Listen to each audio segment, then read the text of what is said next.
Hey, Mavs fans, we all wish the Mavericks were in the NBA Finals, but Bucks vs. Suns has been a very exciting series so far. And hey, we're going to have a Game 6 watch party on our main Chat Sports YouTube channel. You see the link down below, youtube.com/chatsportstv. What is a watch party? Basically, Chase Sr. will be live with producer Sam Brown, who's producing this show. They'll have a live scoreboard up, stats. They'll have live play-by-play for you guys, and it's just a whole lot of fun. So join them. Subscribe to Chat Sports. They'll go live about 10 minutes before tip-off, I would imagine, 8:50 Eastern Time, 9 o'clock Eastern tip, 8 o'clock Central Time as well. youtube.com/chatsportstv. Check out Game 6 tomorrow night.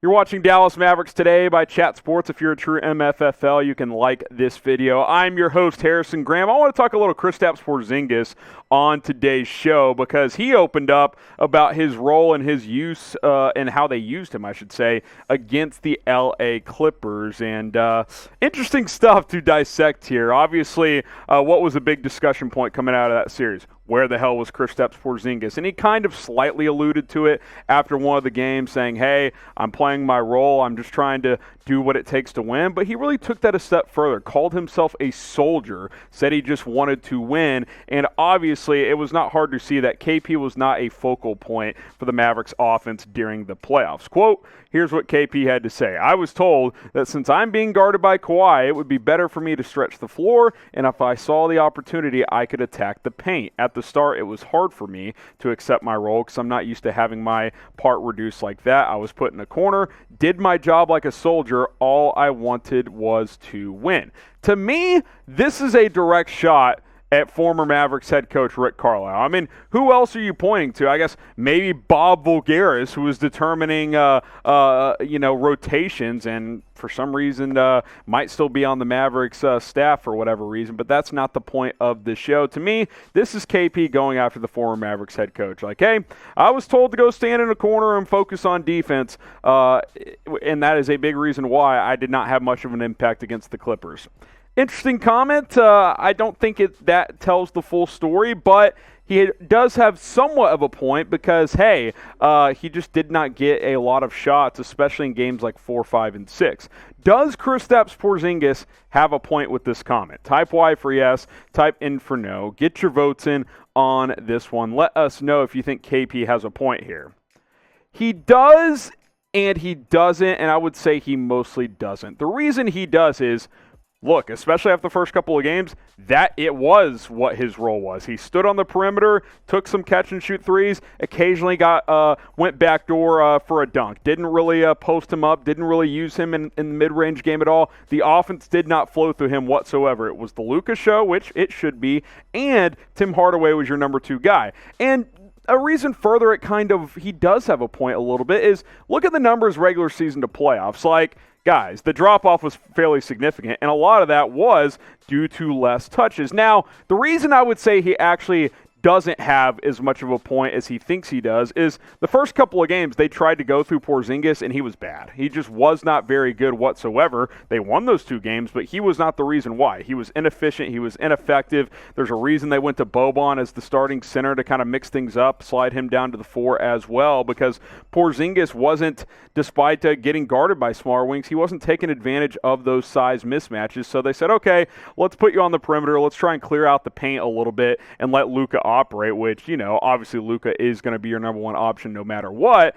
But he does have a bit of a point because, hey, that is what they did. But the reason they did that was because he didn't play that well in the first couple of games. So had he gone 10 for 15 the first couple of games, something tells me he would have been more involved for the rest of the series. What should the Mavericks do with Kristaps Porzingis? Type K for keep him. Type T for trade him. I think at this point, and I say at this point, it's still very early as the offseason technically hasn't even begun. I would guess they're going to keep him. I would still explore a trade, but Mark Cuban made an extreme point the other day. This is the first offseason he'll be fully healthy. He can work on his game. He can strengthen his body. Maybe you run it back one more year and you see what happens this year. Get your votes in and let us know what you guys think on this one. Now, get subscribed to Dallas Mavericks Today because, hey, we do a lot of coverage here on this show. We cover the latest news and rumors. Of course, we do weekly mailbags as well, so check those out and use hashtag Mavs in the comments. We'll try and answer your question on our next mailbag. And then plus, free agency's just around the corner. The draft, I know the Mavs don't have a draft pick up, but if you like typical NBA draft coverage, we'll do some of that as well, both on Dallas Mavericks Today and our main Chat Sports YouTube channel. Hit that sub button, click the link below. It's youtube.com/MavsTV. How about signing Lauri Markkanen to be official there? That's how you really say it. Some reports from a couple months ago and on into June were like, oh, Lauri would like to play in Dallas. And we really haven't talked about him much here on Mavericks Today, so I thought we'd get to it today. And it kind of, I think, fits in with the Porzingis discussion as well. Is set to be a restricted free agent this summer. Obviously, similar to KP, he's able to space the floor. He can shoot the three ball. He's got a good mid-range game. I don't think he's quite as good in the post as a guy like KP is when they use him that way, but he can do a little bit of that as well. His minutes went down, or really his scoring went down this year as well. They didn't utilize him as much, and obviously once Chicago traded for Nikola Vucevic, that really kind of hurt his production as well. But my main point with Markkanen, who's a great three-point shooter, and I would certainly like to have him, is you can't have him and KP. They're just too similar. Neither of them's that good on defense. You can't play them together, which is the problem the Bulls ran into with Vucevic, is you couldn't have Markkanen and Vuce on the floor at the same time because neither is a plus defender, so you just get eaten alive on pick and rolls especially. But in the scenario where, okay, maybe you trade Porzingis, then maybe you could go sign a guy like Markkanen. You clear up $30, $31 million by trading KP. Maybe you sign Markkanen for $18 to $20 million. Then you got $10 or $12 million hanging around to go sign another player, maybe a 3-and-D guy or something like that. Don't think it happens unless KP is not here, but he's got some interest playing in Dallas. He's an international guy, which obviously Luka likes because he's friends with a lot of those European players, which Porzingis is as well, and they haven't really gotten along, so it doesn't always work out the way you want it to. But interesting name to keep an eye on, just like several other players throughout this offseason. We'll see if the Mavs take a swing at Markkanen, who is a restricted free agent, meaning that Chicago can match a contract sheet. Pick a player. Who would you rather have? Type KP for Porzingis, type LM for Markkanen. I know we've been harsh on KP. I would probably rather just keep him than to trade him and go sign Markkanen. So I'm going to type my KP, but let us know what you think in the comments. Let's talk a little Luka Doncic and Slovenia national team before we sign off. Obviously, Luka led Slovenia to the Olympics, which was a great accomplishment for that country. Their first game gets going in 6 days, July 25th. And the way the Olympic basketball tournament works, group stage, you play 3 games, and then X amount of teams, 8 teams qualify for the quarterfinals, and then you go from there. So here's what it looks like for Luka and the Slovenians. They get going July 25th against Argentina. The time Central Time there, 11:40 p.m. Central Time. So gonna have to stay up late to watch Luka in the Olympics. Big time gap between here and Tokyo.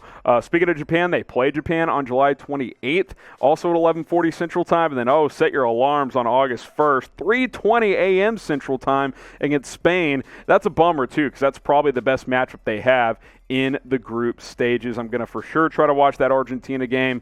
They should beat Japan pretty easily. They only qualify because they're the home country. And then Spain, that's the tough matchup. So we'll see if I can try to find a way to get up for that one. But there you go. That's the group stages. Quarterfinals begin on August 3rd. And then I think the final is like 4 days later or something like that. Should be exciting. Should be fun to see if Luka and Slovenia can push for a medal. I think they can. They played well in their pre-Olympic games as they qualified. And it's not like USA has been lighting it up either, so there's certainly an opportunity for Luka and Slovenia to make a run at this thing.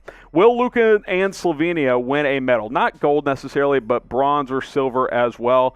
I think it's possible. I certainly think there is a decent chance. Type 1 for yes, type 2 for no. These Olympic Games should be a lot of fun. We didn't get to have the Olympics last year as anticipated, so they're this year. I'm excited.